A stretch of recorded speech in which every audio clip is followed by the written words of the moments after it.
Class 10th आज हम trigonometry की एक्सरसाइज 8.2 देखेंगे। 8.1 एक्सरसाइज आप कर चुके हो और 8.2 एक्सरसाइज के लिए जो टेबल इंपॉर्टेंट थी वो टेबल भी मैंने पिछली वीडियो में अपलोड कर दी थी।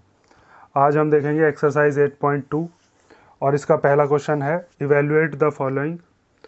पहला क्वेश्चन दिया है जिसके अंदर साइन 60 मल्टीप्लाई कॉस 30, मतलब यहाँ पे बीच में मल्टीप्लाई है, कोई साइन नहीं है तो मल्टीप्लाई माना जाता है, प्लस साइन 30 मल्टीप्लाई कॉस 60। इसके अंदर साइन 60 कॉस 30, साइन 30 और कॉस 60 इनकी वैल्यू को हम सॉल्व करेंगे। उनको पुट करने के बाद फिर उसको इवेल्युएट करके उसको सिंप्लीफाई करेंगे।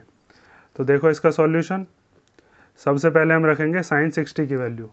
इसके लिए आपको वो टेबल आना चाहिए जो टेबल्स मैंने पिछले वाली वीडियो में बताए हैं, तो वो टेबल आप पक्की कर लो। उस टेबल की जितनी भी वैल्यूज़ हैं वो आपको पता होनी चाहिए। अगर ये वैल्यूज़ आप याद कर लेते हो तो क्वेश्चन करने में थोड़ी आसानी होगी। एग्ज़ाम में अगर आप इस टेबल को बनाते हो तो बनाने में 2-4 मिनट का जो भी टाइम आपको जाएगा, उसके बाद फिर आप देख देख के भी ये वैल्यूज़ रख सकते हो या फिर इनको याद कर लेना। मेरा तो मानना ये है कि याद ही कर लेना। जैसे अब यहाँ पे किसकी वैल्यू रखनी है, साइन 60 की वैल्यू, तो साइन 60 की वैल्यू कितनी होती है, √3/2। ऐसी कॉस 30 की वैल्यू कितनी होती है, वो भी √3/2। साइन 30 की वैल्यू कितनी होती है, 1/2, और कॉस 60 की वैल्यू कितनी होती है, वो भी 1/2। तो इन वैल्यूज़ को हम रख देते हैं। तो साइन 60 की वैल्यू आप रखोगे वो कितनी है, √3/2, मल्टीप्लाई, इन दोनों के बीच में मल्टीप्लाई है। कॉस 30 की वैल्यू कितनी है, √3/2, प्लस साइन 30 की वैल्यू कितनी रखोगे, 1/2, और कॉस 60 की वैल्यू भी कितनी है, 1/2। और अब √3 की जब √3 में मल्टीप्लाई होगी तो ये कितना हो जाएगा, ये हो जाएगा 3। ठीक है, √3 की जब √3 में करते हैं तो √9 आता है, और 9 किसका रूट होता है, 9 होता है 3 का रूट।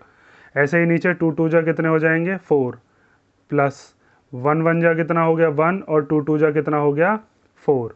ठीक है, पहले प्लस मत कर देना, बोर्ड मास पढ़ा है ना, पहले मल्टीप्लाई होंगी उसके बाद ये प्लस होंगे।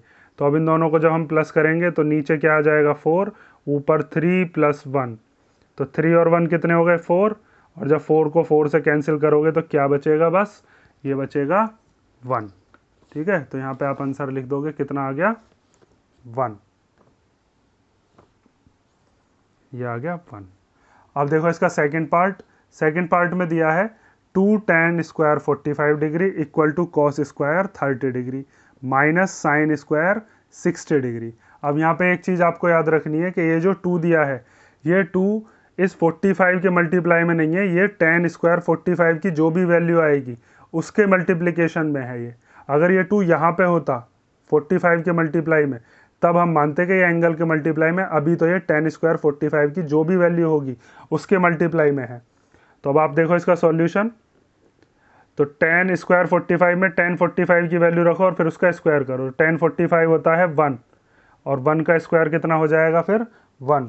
यहाँ पे आप देख सकते हो टेबल में कि tan 45 की वैल्यू कितनी दे रखी है 1, tan 45 = 1। उसके बाद प्लस कॉस स्क्वायर 30, मतलब जो भी कॉस 30 की वैल्यू है उसका हमें स्क्वायर करना है। तो कॉस 30 की वैल्यू अभी आपने यहाँ पे भी रखी है, इसमें भी देख सकते हो, √3/2, तो ये हो जाएगा √3/2 का स्क्वायर, माइनस साइन स्क्वायर 60 की वैल्यू कितनी होती है, साइन स्क्वायर 60 की वैल्यू भी √3/2 ही होती है, तो इसको हम लिख देंगे √3/2 का स्क्वायर। अब 2 × 1 का स्क्वायर कितना हो जाएगा 1, √3 का स्क्वायर, स्क्वायर से रूट कैंसिल हो जाएगा तो √3 का स्क्वायर हो जाएगा 3, और 2 का स्क्वायर कितना हो जाएगा 4, √3 का स्क्वायर 3 और 2 का स्क्वायर 4। जैसे 2 में से 2 गए 0 आते हैं, ऐसे ही √3/4 से √3/4 में जब माइनस करोगे तो ये कितना आ जाएगा 0। दोनों सेम डिजिट हैं, एक प्लस की और एक माइनस की, तो एक कट जाती है। 2 1 जा कितना आ गया 2। तो इसका मतलब हमारे फर्स्ट वाले क्वेश्चन का आंसर था 1 और दूसरे वाले क्वेश्चन का आंसर क्या है 2। अब हम देखते हैं क्वेश्चन नंबर 3।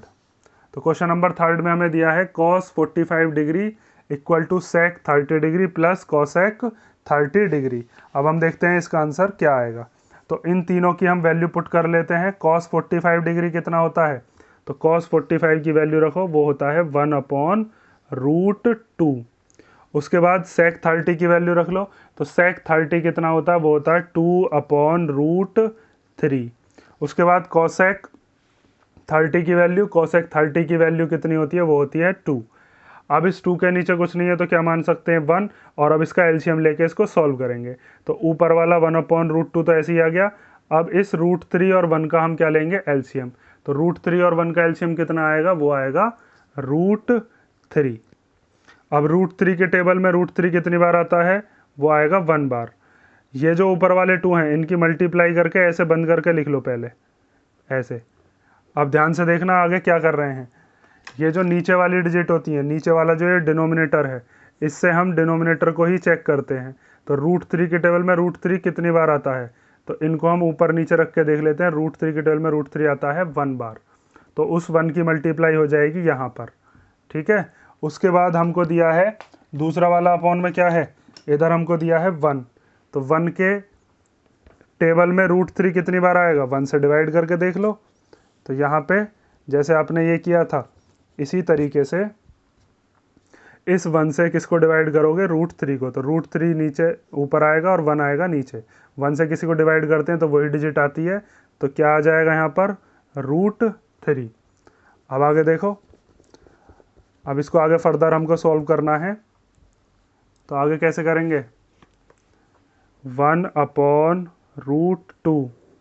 अब 2 1 जा कितना हो जाएगा, 2 1 जा हो जाएगा 2। ऊपर बढ़ा लेता हूँ थोड़ा सा, ये 2 1 जा 2 और 2 प्लस 2 मल्टीप्लाई √3 कितना हो जाएगा, तो ये हो जाएगा 2√3/√3।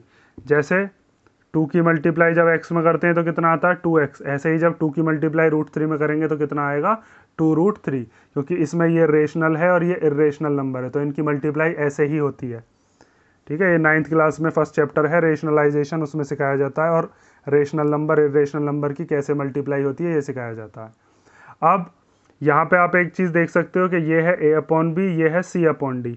मैंने आपको बताया था कि अगर इस तरीके से कोई चीज़ दे रखी है a/b और c/d, तो इसको हम कैसे सॉल्व करते हैं, a/b मल्टीप्लाई, इसकी जगह क्या आ जाता है, मल्टीप्लाई, ये c/d क्या हो जाता है, d/c। तो अब ये जो नीचे वाली डिजिट है इसको हम रेसिप्रोकल कर देंगे, √3 ऊपर चला जाएगा, 2 + √3, 2 + 2√3 नीचे आ जाएगा, ठीक है। तो अब ध्यान से देखो, आगे हम लिखेंगे 1/√2 मल्टीप्लाई, ये √3 ऊपर चला गया और नीचे क्या आ गया, 2 + 2√3। अब इसको आगे हमें सॉल्व करना है। तो इसमें पहले 1 की मल्टीप्लाई √3 में करोगे तो कितना आएगा, 1 की किसी में ही मल्टीप्लाई करते हैं तो वही डिजिट आ जाती है, तो ये आ जाएगा √3। नीचे इस √2 की मल्टीप्लाई इन दोनों में करोगे, तो इन दोनों में जब हमने मल्टीप्लाई करी उससे पहले हमको दिख रहा है कि इनमें 2 कॉमन आ रहा है, तो 2 कॉमन ले सकते हो आप। √2 की मल्टीप्लाई 2 + √3, या तो आप ऐसे ही मल्टीप्लाई कर दो या फिर इन दोनों में से 2 कॉमन ले लो। मैं ऐसे ही मल्टीप्लाई कर देता हूँ, √2 की मल्टीप्लाई 2 में और √2 की मल्टीप्लाई 2√3 में। तो √2 की जब 2 में होगी तो कितना आ जाएगा, 2√2, और इस √2 की जब 2√3 में करेंगे तो ये आएगा 2√6, क्योंकि रूट वाले की रूट वाले में ही हो सकती है। तो इसको हम आगे लिख लेते हैं ऐसे ही, इधर देखो, ये ऊपर लिख लिया हमने √3, और नीचे जब इस 2 की करेंगे, 2 की जब √2 में करेंगे तो कितना आएगा, ये आएगा 2√2, 2√2 प्लस जब इस √2 की करेंगे इसमें 2√3 में, तो ये 2 तो ऐसे ही आ जाएगा, इस √2 की इस √3 में हो जाएगी, तो √2 की √3 में होकर कितना हो जाएगा, ये √6। तो यहाँ पे हम लिख सकते हैं 2√6, ठीक है। अब इसके बाद हम क्या काम करते हैं, इसके बाद हम इन दोनों में से 2 को कॉमन ले लेते हैं। जो चीज़ हमने पीछे नहीं ली थी अब यहाँ पे हम कॉमन ले लेते हैं ताकि हमारा क्वेश्चन थोड़ा और आसान हो जाए। तो देखो अब यहाँ पे हम लिख सकते हैं √3/2 कॉमन आ गया, ये बचा √2 + √6। अब रेशनलाइजेशन आपने सीखा होगा कि अगर हमारे पास इस तरीके से कोई डिजिट आ जाती है जिसके अंदर अपॉन में मतलब कि डिनोमिनेटर में रूट आ रहा हो, तो इसको रेशनलाइज करते हैं। ये वाली जो डिजिट होती है इसके बीच का साइन जो होता है इसको हम चेंज करके इधर ऊपर नीचे मल्टीप्लाई कर देते हैं। कैसे मल्टीप्लाई करते हैं वो चीज़ देख लो अगर भूल गए हो तो। √2 + √6, यहाँ पे हम मल्टीप्लाई कर देंगे √2 - √6 और √2 - √6। अगर यहाँ पर माइनस होता तो हम ऊपर नीचे प्लस लेते, अगर यहाँ पे प्लस है तो ऊपर नीचे हमने क्या लिया है, माइनस। डिजिट यही रहेगी। अब इस √3 की इन दोनों में मल्टीप्लाई करो, तो √3 की जब √2 में करेंगे तो कितना आएगा, √6, और √3 की जब √6 में करेंगे तो 3 6 जा कितना आ जाएगा, 18। उसके बाद यहाँ पर आ गया 2।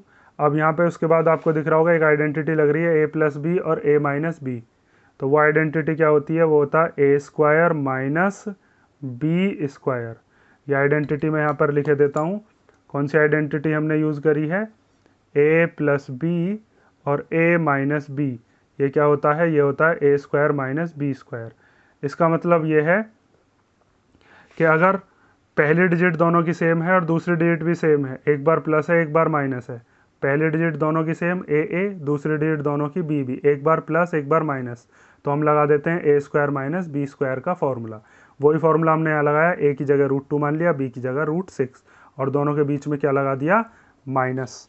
अब इसके आगे देखो, उसके बाद हमको दिया है कि √6 माइनस √18/2। अब यहाँ पर √2 का स्क्वायर कितना होगा, रूट से स्क्वायर कैंसिल हो जाएगा तो यह आ जाएगा 2, इधर भी रूट से स्क्वायर कैंसिल हो जाएगा, तो √6 का स्क्वायर कितना हो जाएगा, 6। ठीक है। अब आगे देखो, √6 माइनस √18/। अब हम यहाँ पे एक चीज़ देख रहे हैं कि 2 में से 6 गए तो कितने बचेंगे, ये बचेंगे -4, क्योंकि छोटी डिजिट में से जब बड़ी डिजिट को हम माइनस करते हैं तो वो डिजिट कैसी आती है, माइनस की। छोटी में से बड़ी को माइनस करके माइनस की डिजिट। अब 2 और 4 की यहाँ पे बीच में मल्टीप्लाई है, 2 4 जा 8 हो जाएगा। तो अब हम यहाँ पे लिखेंगे √6 माइनस √18/-8। ठीक है। अब ये माइनस का जो 8 है इसका माइनस ऊपर भेज देते हैं, क्योंकि डिनोमिनेटर में माइनस भी हमें नहीं रखना चाहिए। तो अब हम क्या काम करते हैं, इधर करके दिखा देता हूँ, इधर देखो, ये माइनस ऊपर भेज दिया तो ये हो गया √6 माइनस √18/8। तो माइनस जब अंदर जाता है तो दोनों के साइन चेंज कर देगा, इस माइनस वाले को प्लस का बना देगा, प्लस वाले को माइनस का बना देगा।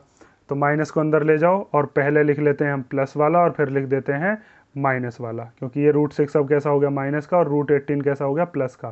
जब माइनस अंदर जाता है तो साइन चेंज कर देता है। अब इस √18 के फैक्टर हो सकते हैं जिसके अंदर से 3 बाहर निकल सकता है, 6 के नहीं हो सकते। तो इस √18 के फैक्टर कर लो, 2 × 3 × 3 फैक्टर करने आते हैं ना, ऐसे करके फैक्टर कर सकते हो। देखो इधर, ऐसे यहाँ पे 18 के जब फैक्टर करोगे, 2 3 जा 6 और 3,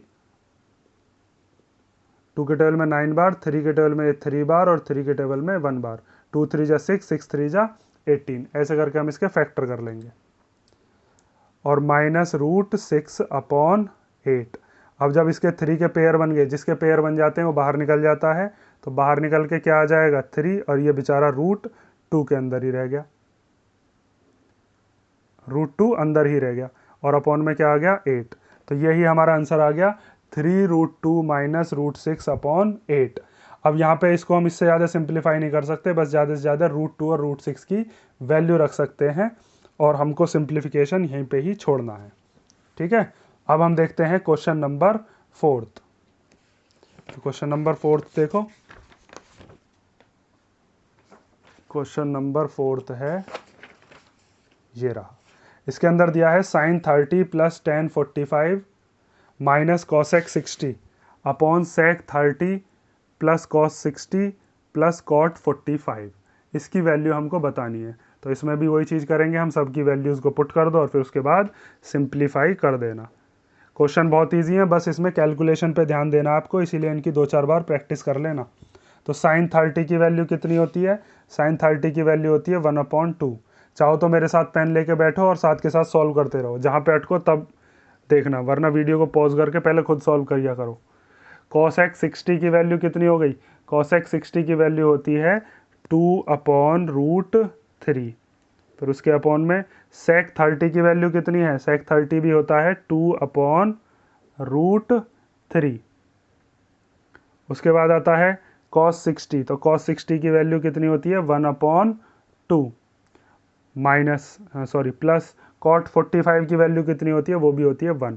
अब इसको कैसे सॉल्व करोगे, इस 1 के नीचे कुछ नहीं है तो 1 मान लो, और नीचे वाले इसके जगह भी क्या मान लेते हैं 1। अब इस वाले को एलसीएम हम अलग करेंगे सॉल्व और इस वाले का अलग करेंगे। अब ध्यान से देखते रहना, देखो आगे। तो इधर 2, 1 और √3 इन तीनों का जब हम एलसीएम लेंगे तो कितना आएगा, वो आ जाएगा 2√3। ऊपर वाली जो डिजिट है 1, 1 और 2 इनके आगे मल्टीप्लाई लगा के ब्रैकेट में बंद कर दिया करो, ठीक है। ये मल्टीप्लाई लगा के हमने ब्रैकेट में बंद कर दिया। अब हम देखते हैं नीचे वाली डिजिट से नीचे वाली डिजिट को। नीचे वाली डिजिट है ये, इस 2 के टेबल में ये 2√3 कितनी बार आता है, तो 2√3 ऊपर रखोगे ये नीचे वाला और ये 2 रखोगे नीचे, तो 2 से 2 काट दिया, 2√3 को जब हमने 2 से काटा 2 कट गया, बचा क्या √3, तो ये √3 हमने यहाँ पे लिख दिया। 1 के टेबल से अब इसको काटोगे तो 1 से तो ये कटेगा ही नहीं, तो ये पूरा का पूरा ऐसे ही आ जाएगा 2√3। अब √3 से अब इसको हम काटने के लिए जाएंगे 2√3 अपॉन √3, ये वाली डिजिट ऊपर ये वाली डिजिट नीचे, √3 से √3 कट गया, बचा क्या, बचा हमारे पास 2, तो हमने 2 लिख लिया। ये सॉल्व हुआ अभी ऊपर वाला। अब हम इसी तरीके से करेंगे नीचे वाला सॉल्व। तो यहाँ पे 3, 2 और 1 इन तीनों का एलसीएम कितना आ जाएगा, वो भी आएगा 2√3, ठीक है।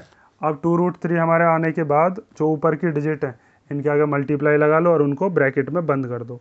तो कौन कौन सी हैं, 2, 1 और 1, तो 2 मल्टीप्लाई ब्रैकेट बंद, 1 मल्टीप्लाई ब्रैकेट बंद और 1 मल्टीप्लाई ब्रैकेट बंद। अब √3 के टेबल में 2√3 कितनी बार आएगा, तो वो चीज़ हमने यहाँ पे अभी करके देखी थी, 2√3 ये वाला ऊपर और ये वाला जो √3 है ये नीचे, तो √3 से √3 कटा तो क्या बचा 2, तो यहाँ पे क्या आ जाएगा 2। अब इस 2 से डिवाइड करना है इस 2√3 को, तो वो हमने यहाँ पे करके देख रखा है, क्या बचा था √3, तो √3 की मल्टीप्लाई कर लो 1 में और 1 के टेबल से कटेगा ही नहीं, तो ये चीज़ ऐसे ही आ गई, ठीक है। अब उसके बाद इनकी मल्टीप्लाई कर लो, तो मल्टीप्लाई जब करोगे तो 1 की मल्टीप्लाई हम किसी में भी करते हैं तो वही डिजिट आ जाती है। तो अब यहाँ पे 1 की मल्टीप्लाई जब √3 में करेंगे तो कितना आएगा हमारे पास √3। 1 की मल्टीप्लाई जब 2√3 में करेंगे तो कितना आएगा 2√3, और जब 2 की मल्टीप्लाई 2 में करेंगे तो कितना आएगा हमारे पास 4 अपॉन, इसके अपॉन में क्या है, ये है 2√3, तो इसको लिख लेते हैं 2√3 अपॉन। अब देखो आगे, इसके बाद हमको दिया है 2 × 2, तो 2 × 2 कितना हो गया 4 प्लस 1 × √3 कितना हो जाएगा √3 और 1 × 2√3 कितना हो जाएगा 2√3 और अपॉन में 2√3। उसके बाद अब यहाँ पे आपको दिख रहा होगा 4 डिजिट हैं, तो इनको हम क्या कर लेते हैं, रेसिप्रोकल कर लेते हैं। जो नीचे वाली 2 डिजिट होती हैं, जो नीचे वाली 2 डिजिट हैं इनको अब रेसिप्रोकल कर लो, या फिर आप चाहो तो यहाँ पे ही डायरेक्ट 2√3 से 2√3 काट सकते हो, जैसा आपका मन करे। तो अब देखो ध्यान से, हम यहाँ पर लिख लेते हैं जो पीछे था, √3 प्लस 2√3 माइनस 4 अपॉन 2√3 मल्टीप्लाई, ये जो चीज़ है अब इसको क्या कर देते हैं रेसिप्रोकल। तो देखो ये जो चीज़ है ये 2√3 ऊपर चली जाएगी और 4 प्लस √3 प्लस 2√3 ये नीचे आ जाएगी। तो ऊपर क्या आ गया 2√3 और नीचे क्या आ गया 4 प्लस √3 प्लस 2√3, तो इस 2√3 से 2√3 कट गया। आप चाहो तो वहीं पे भी काट सकते थे, मैंने ये पूरा डिटेल में सॉल्व करके दिखा दिया। अब आगे देखो, जैसे जब आप x में 2x प्लस करते हो तो कितना आता है 3x, जब आप x में 2x प्लस करोगे तो कितना आता है, आप लिखते हो 3x, क्योंकि इसके आगे क्या मानते हो 1, तो 1 और 2 को प्लस करके 3x आ जाता है। इसी तरीके से ये जो √3 है इसके आगे कुछ नहीं है तो क्या मान लिया 1, तो 1 √3 में जब 2√3 प्लस होगा, अगर इन दोनों के रूट सेम है तभी ये प्लस हो सकते हैं। तो 1 √3 में 2√3 प्लस करेंगे तो कितना आएगा, वो आ जाएगा 3√3 और माइनस में क्या है 4। उसके बाद ये दे रखा है, इसमें क्या है 4 और ये 1 √3 ये 2√3, जैसे यहाँ पे ये प्लस हुए थे ऐसे ही तो दे रखे हैं अभी, तो 3√3 हो जाएगा ये भी, इसको लिख लोगे 3√3। अब इसको हम बिल्कुल इसकी तरह ही लिख सकते हैं जैसे ये ऊपर वाला लिखा हुआ है, तो 3√3 माइनस 4, और इसमें भी 3√3 पहले लिख लिया और 4 बाद में, इससे कोई फ़र्क नहीं पड़ता, कई बार बता चुका हूँ 2 + 3 लिखो या 3 + 2 लिखो, बात एक ही है, ताकि ये दोनों एक जैसे दिखें, इसीलिए मैंने ये एक साथ ऐसे लिख दिए। अब यहाँ पे हमको रेशनलाइज करना पड़ेगा, क्योंकि अभी बताया था कि अगर डिनोमिनेटर में हमारा क्या आ जाता है, रूट, तो फिर हमको डिनोमिनेटर का जो रूट है इसको ख़त्म करने के लिए रेशनलाइज करना पड़ता है। तो रेशनलाइज करने के लिए जो भी नीचे वाली डिजिट है इसके बीच वाला जो साइन है, इस साइन को चेंज कर देते हैं। यहाँ प्लस है तो साइन का क्या हो जाएगा, यहाँ पर चेंज होकर माइनस। ठीक है, अब यहाँ पे एक आइडेंटिटी यूज़ करेंगे हम। कौन सी? एक आइडेंटिटी होती है आपकी a माइनस बी का होल स्क्वायर, वो होती है ए square plus b square minus 2ab। और एक आइडेंटिटी हम यूज़ करेंगे a square minus B square, वो क्या होती है a plus b and a minus B. ये दोनों आइडेंटिटीज़ हमें यूज़ करनी है। अब ये ऊपर वाली जो आइडेंटिटी है इसको हम कैसे यूज़ करते हैं, यहाँ पे देखो a माइनस बी का होल स्क्वायर है, इसका मतलब ये है कि a माइनस बी 2 बार लिखा हुआ है। तो ऐसा देखो यहाँ पे दिख रहा होगा आपको, पहले डिजिट दोनों की सेम, दूसरे डिजिट दोनों की सेम, दोनों जगह माइनस, पहले डिजिट दोनों की सेम, दूसरे डिजिट दोनों की सेम, एक बार दोनों जगह माइनस।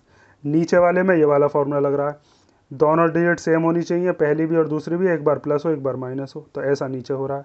तो हम क्या काम करेंगे, इन दोनों फार्मूले की हेल्प से इसको सॉल्व करेंगे। तो ऊपर कौन सा फार्मूला लगेगा, 3√3 माइनस 4 का होल स्क्वायर, ऐसे लिख लिया क्योंकि पहले ऐसे था, फिर उसको ऐसे लिख लिया। अब अगली स्टेप में ऐसे सॉल्व कर देंगे। और नीचे a plus B A minus B, ये a plus B A minus B किसका फॉर्मूला होता है, ए स्क्वायर माइनस बी स्क्वायर का। तो a की जगह है 3√3 और b की जगह क्या है 4।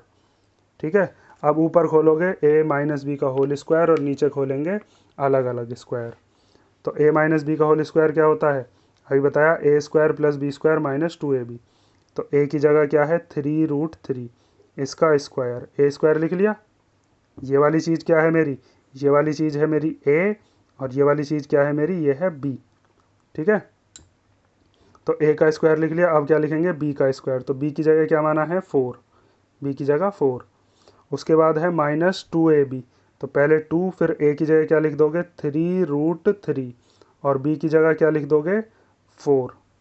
नीचे 3 का स्क्वायर कितना हो गया 9, और √3 का स्क्वायर कितना हो जाएगा, वो हो जाएगा 3। ठीक है, रूट से स्क्वायर कट जाता है, ये चीज़ कई बार बता दी है। और 4 का स्क्वायर कितना हो गया, ये हो गया 16। अब बस इसको आगे सॉल्व करना है, अब ये सिंप्लीफाई हो चुका है।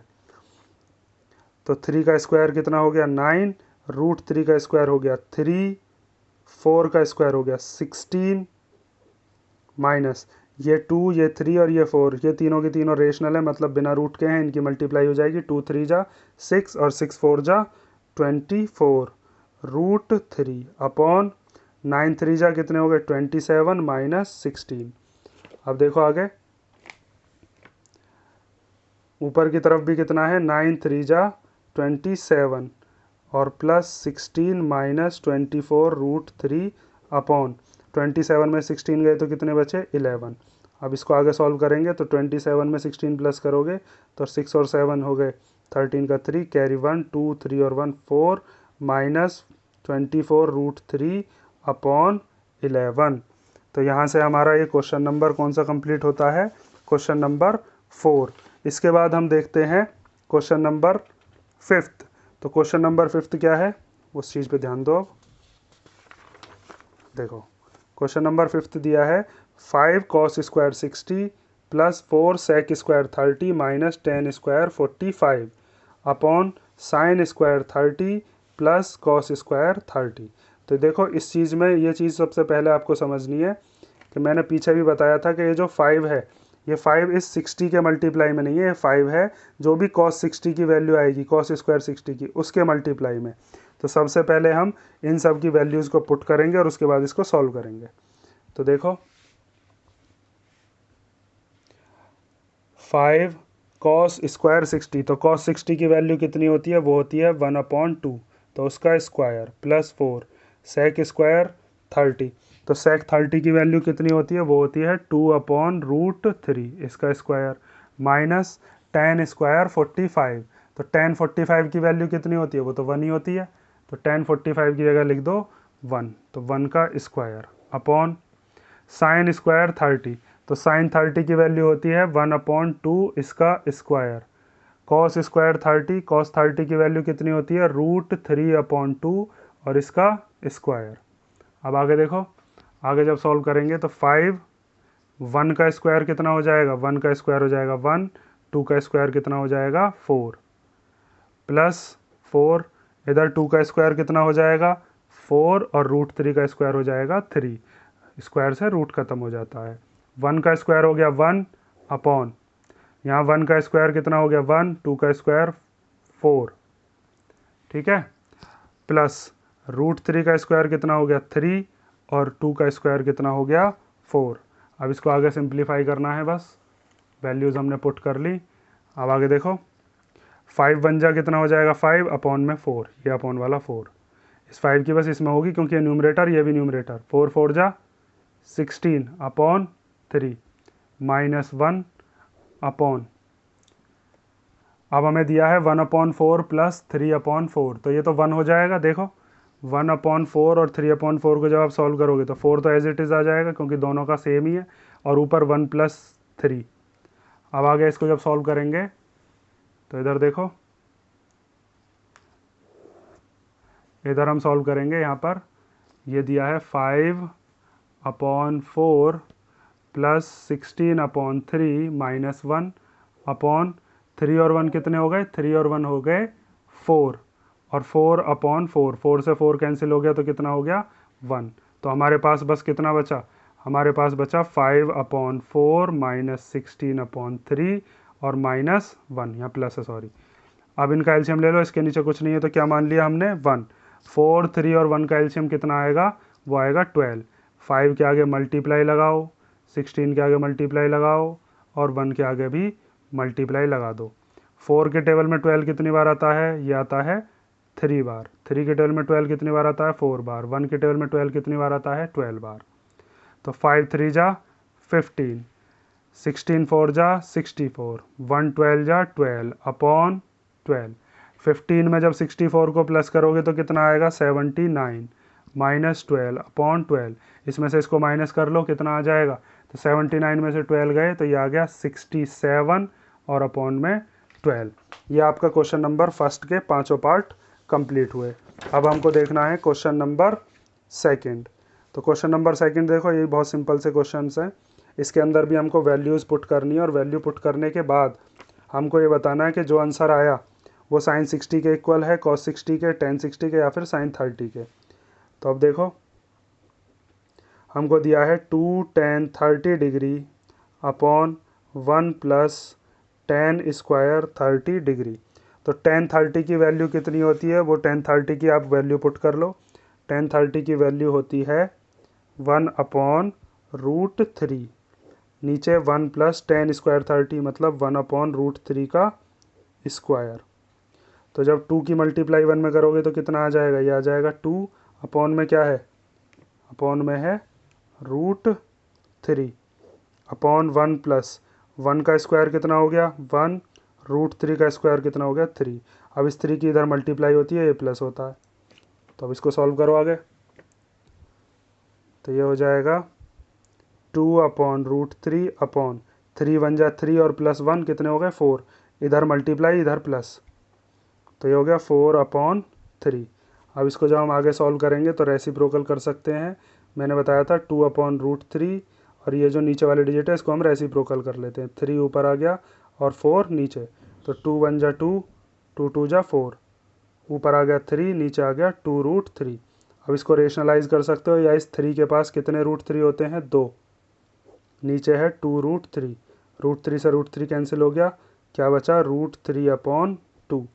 देखो ये जो 3 है इसके पास 2 √3 होते हैं। कई बार बता चुका हूँ ये चीज़ मैं कि अगर 3 है तो इसको हम लिख सकते हैं √3 मल्टीप्लाई √3, क्योंकि √3 में √3 की मल्टीप्लाई करोगे तो √9 आता है, और √9 किसका होता है, पेयर बना के बाहर निकाल लेते हैं 3 का। ये सब बातें एक ही हैं।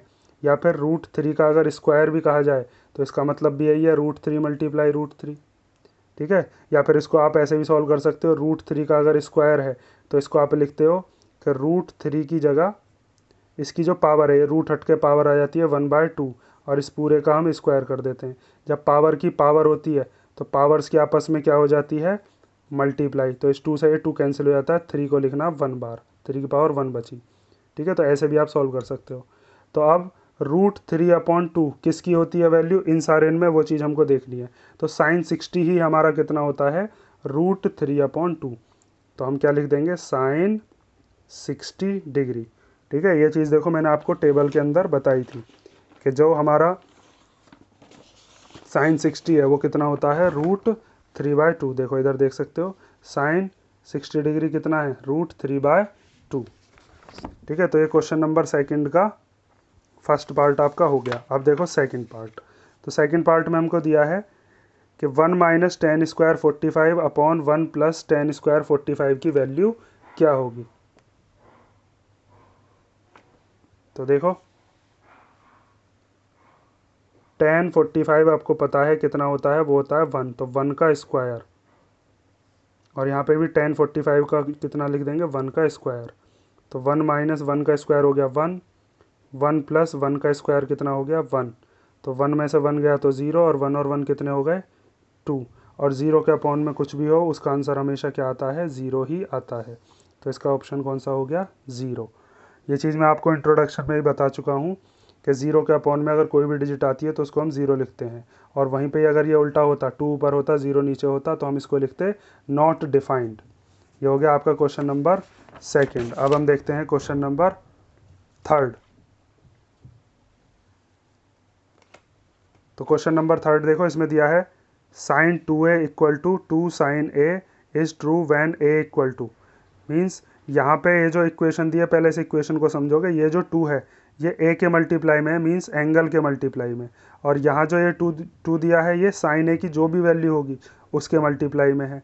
तो ये कौन से वाले के लिए ट्रू होगी बात, ये हमको बताना है। तो हम चारों को वैल्यूज़ को रख को देखेंगे, एक वैल्यू इसमें से सही है और बाकी की गलत।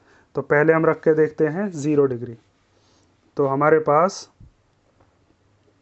हम रखते हैं इफ़ एंगल a = 0, तो हमारे पास LHS कितना है, LHS है sin 2a।